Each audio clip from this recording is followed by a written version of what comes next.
O great Mother of creation, we invoke thy presence and ask to be elevated into that awareness of our connection with thee, what you are, what you represent. And through that connection,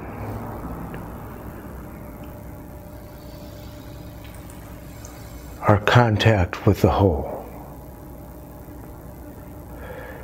Raise us and prepare us to receive insight into the mysteries this night. In the name and presence of Christ Jesus and of our Mother Mary. Amen.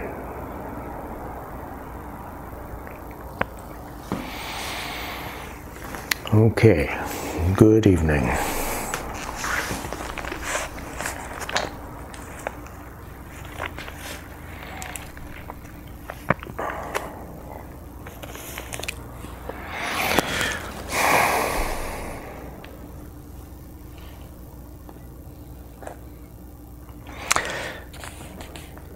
So I want to read a little bit out of the second chapter of St. John, beginning with the 13th verse.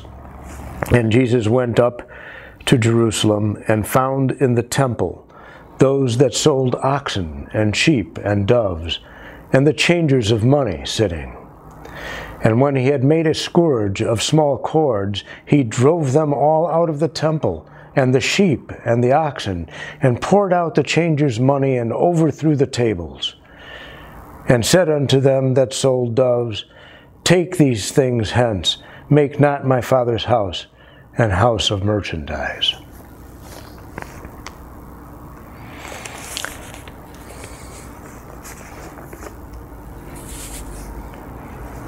This has always been one of the go-to passages when we are contemplating confronting the evils of the world and the things that need addressing or redressing, and that we are being shown an example of how we should engage with these things which are defiling the temple. Okay, so the temple in this story, 2,000 years ago, had an inner court and an outer court, and there was this outer court where people from all over the world of the time would gather. It was a crossroads of humanity, and there was a lot of bargaining and bartering and trading and selling and that going on. And all these animals that he's talking about here, or they're being referred to, were animals that were used in sacrifices in the temple. Oxen and doves and sheep and all this kind of thing. And if you had enough money, you could go ahead and buy the appropriate animal to be fitting of the thing that you wanted to have taken care of, and they'd whack its head off or whatever they needed to do, and you were good as gold.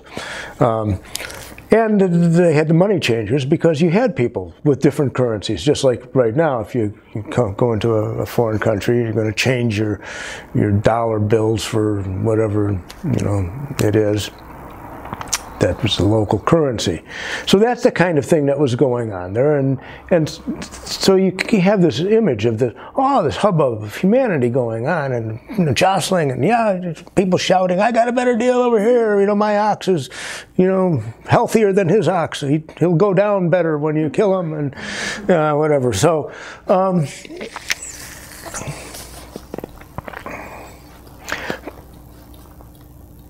But Jesus tells us that the body is the temple, and that God lives in that temple, right, in us, in this body.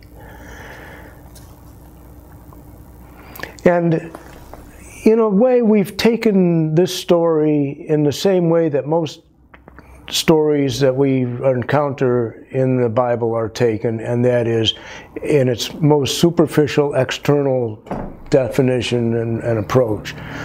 You know, in the same way that in the Quran they talk about the jihad, or in the Bhagavad Gita, the entire Bhagavad Gita, that portion of the Mahabharata is a description of this same thing. It's this battle, this inner battle. It has nothing to do with running around, you know, chopping on people. It has nothing to do with trying to convert people. It has nothing to do with going and enforcing our opinions about what is righteous behavior on other people, right? It has to do with dealing with the inner life, being fierce about it in a way.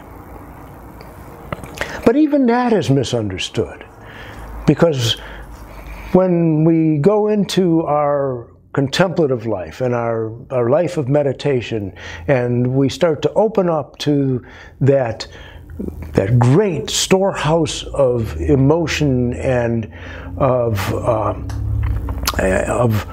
our own history that is recorded in the depths of our being, we are tempted to want to lay waste to them, to wade in there with this, you know, dominant male energy and just whack this way and whack that way, and you know, I'm going to slay all these things and make my way through the throng and get to the place where I can go into the Holy of Holies, and that's how I do it, right?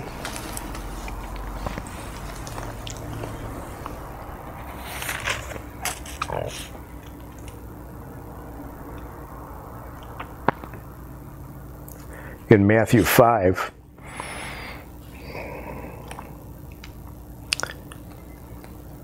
ye have heard that it hath been said, an eye for an eye and a tooth for a tooth. But I say unto you that ye resist not evil, but whosoever shall smite thee on thy right cheek, turn to him the other also. And if any man will sue thee at the law, and take away thy coat, let him have thy cloak also. And whosoever shall compel thee to go a mile, go with him twain. Give to him that asketh thee, and from him that would borrow of thee turn not thou away. Ye have heard that it hath been said, thou shalt love thy neighbor and hate thine enemy. But I say unto you, love your enemies, bless them that curse you, do good to them that hate you, and pray for them which despitefully use you and persecute you, that ye may be the children of your Father which is in heaven, for he maketh his sun to rise on the evil and on the good, and sendeth rain on the just and the unjust.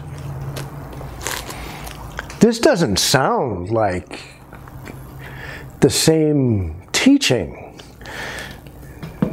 You know, on the one hand, we're saying I'm going to brook no variation from the party line here. I'm wading in there, and I'm going to, you know, you can see him making this whip with a scourge with knots in it to make sure that they really hurt, and going in there, you know, you see pictures of this, you know. But then he's telling us this: love your enemy, do all these things, and and all these things that he's referencing when he says, "You have heard that it hath been said." Those are references out of the Old Testament. It was actually said to do these things: an eye for an eye, a tooth for a tooth, all that, right? So this is a whole new way of teaching, and a way of approaching the consciousness of living together, right? Okay. So who is this enemy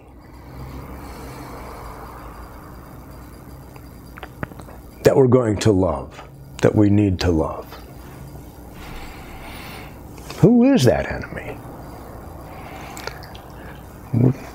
Okay, I'm willing to sign off on the idea that I need to love my enemy, but who is my enemy? And so we start looking around, outside of ourselves again. That's pretty objectionable. Right? That person slighted me in some way. That person's approach to life is an affront to me. That person's authority over me is anathema, right? This is not something that I feel comfortable with. These are things, these are forces that are in play, that are trying to subjugate me in some way. These things are my enemy. That person who is exercising that power is my enemy, right? No different than Jesus going into the temple and overturning the tables. Again, we've externalized something which is intended to be an internal mystery teaching. No.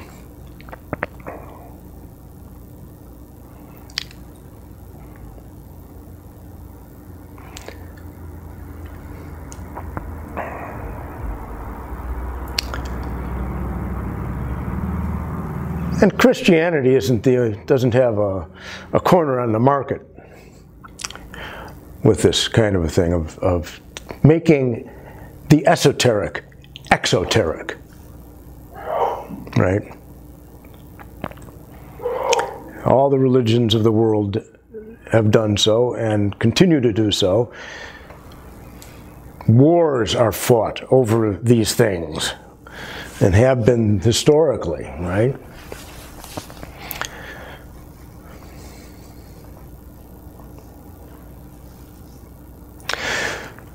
So how do we love our enemy if we find that the enemy is us? Right? We've met the enemy and it is us, right? What parts in ourselves can be equated to the money changers and those who buy and sell and do commerce in the outer court of the temple, right?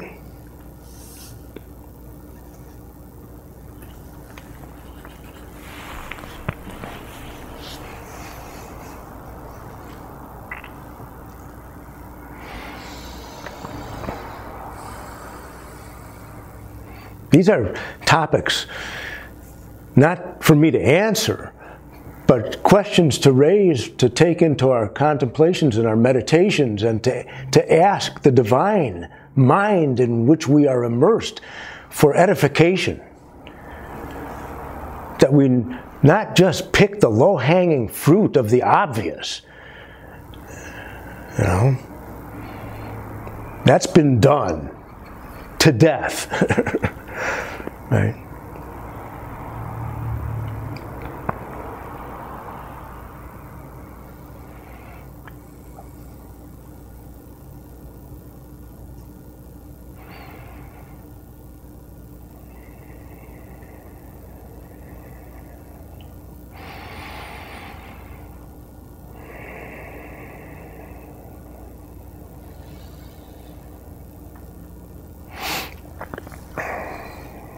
Okay.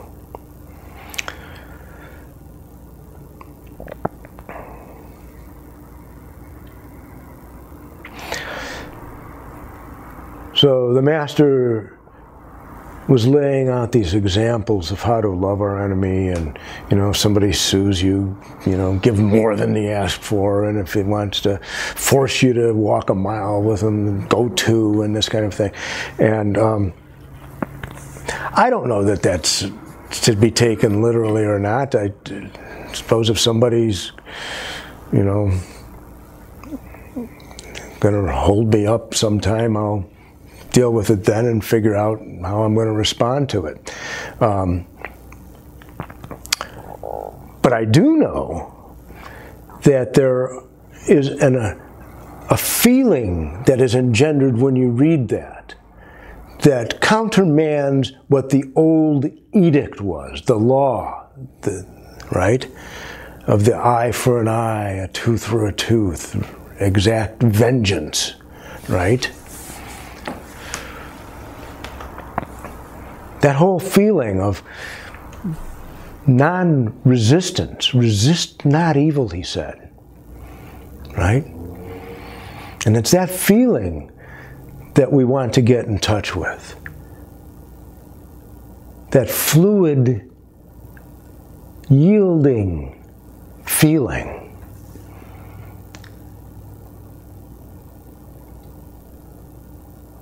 Of being able to put our arms around this enemy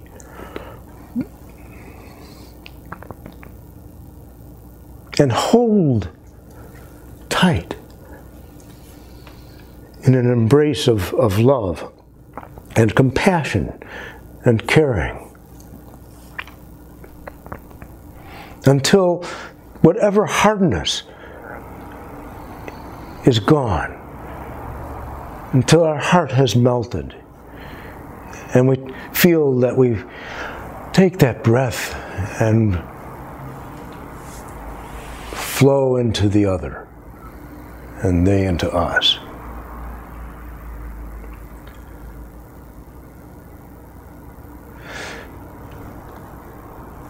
So the American Lama Surya Das had written in his book, Make Me One with Everything,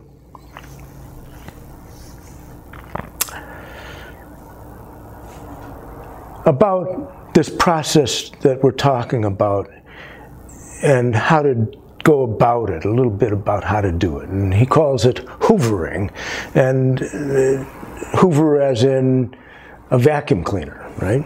And he says, well, I know this sounds contrary to what you were normally taught, that we should go out there and let our light shine and all this kind of thing. He says, but what I'm asking you to do is to go out there and absorb all the darkness and the negation and the worst of things. Let it flow into you. You know, people have spent many, many years trying to do just the opposite, right? That's why they came to Buddhism or to Christianity or whatever. They didn't want to be bombarded by, infected by those things. But he's talking to people who have had enough experience with the inner life to be able to say, yes, I'm going to allow those things in and hold them in a holy embrace. And in that loving place, let them be transformed. So my inhaled breath is an inhalation of all that is wrong, that is heavy and dark. And my exhaled breath is that transmuted light going up, exhaling it over and over again. Okay. You can't do that and resist evil. You can't do it if you're afraid of the process. Okay? Now the thing is that we don't have to try to do this. We do it all the time automatically, this business about hoovering. We wake up and we're inundated with the anxieties and fears and depressions and worries about our future and the future of our country and of the world and the economies and the you know, man's inhumanity against man and against nature, and there's no shortage of things that have infected us, right? But we wake up and say, you know what? I know better. I've experienced something that's different than that. That's way more hopeful than that. Okay? So why am I feeling all this? Where's that come from? I've already gotten square with the idea that I live in a beneficent universe, a benevolent God, that all things work out for the good, that in Him is light and there is no darkness at all. I know that, and yet there it is, right? And we begin to realize that we are doing just what we're talking about, that we're just been unconsciously, rather than consciously, hoovering things up, sucking them in, and then identifying with them. We haven't been conscious of the process, so it catches us unawares. But once we're aware of it, we deal with it in the same way regardless. And as we bring it into that place that we have been introduced to, that we do know exists within us, that place that is the center of all peace and of all light, we invite it to lovingly come in and be held, and we hold it. Don't let it go. We own it. We just say, you're mine here. You're not getting out until we deal with this thing, you know?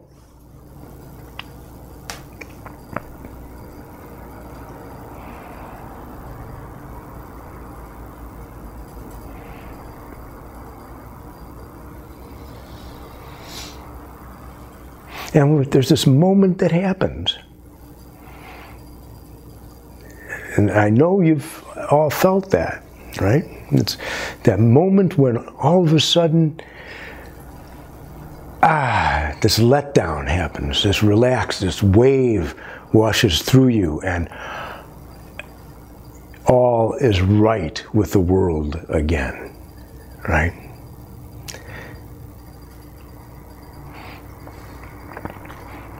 This is way more than a self-help technique. This is the very essence and core of your ability to serve the greater good. Learning to trust in that. To know that the reasons that you feel what you feel, that these things have come into your sphere of awareness, are there specifically so that you can do just this one thing. Heal them. Not for yourself. That's a side benefit.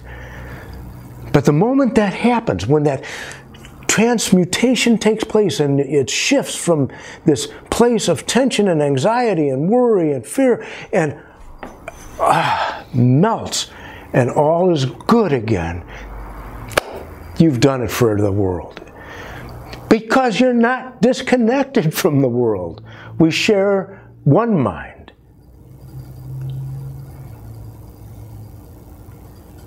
Right?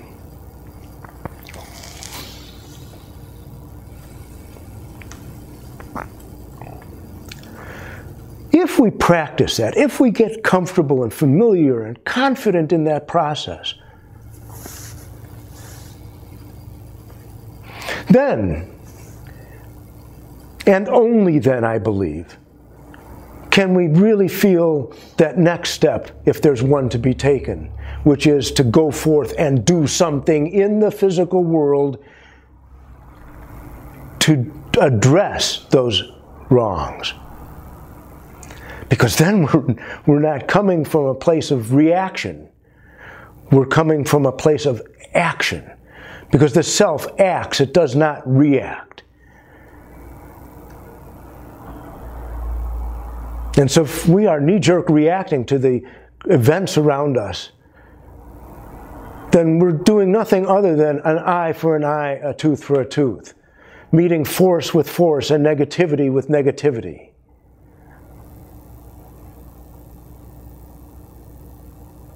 But if, on the other hand, we've gotten confident and comfortable with this process of bringing these things into ourselves, allowing them to come in so that they hurt, and we feel that hurt, and we heal that hurt in us, and we know down to our toenails that this is not only us as this particular individuation, but collectively we're all experiencing that release.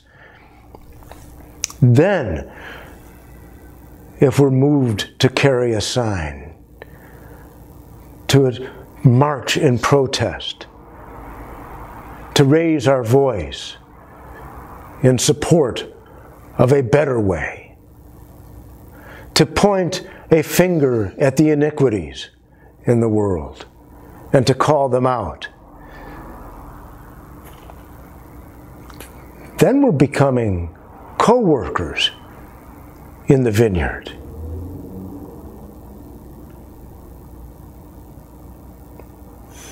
Participants in the great work of the evolution of the planet. You know how hard that is, how tempting it is at every turn when somebody pushes you to want to push them back, when somebody sticks their finger in your chest to want to break it off and push back. When somebody flips you off, when somebody hits you energetically with negativity, to want to respond in kind. How good that seems to feel in that split second, that moment. The allure of yielding and succumbing to the pull of polarity, one direction or the other, is ever present.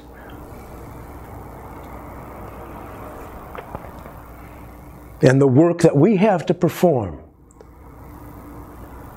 does not allow us to be polarized, but centered.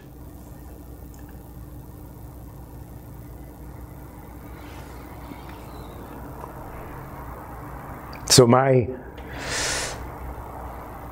prayer for us all, now and always, is that we find that center in ourselves, that we allow ourselves to be pierced and feel the hurt and the pain and the anguish of the world, and to not react, but to act by embracing and allowing that transformation to take place. God bless us all in this, for this is the reason why we are here. Amen.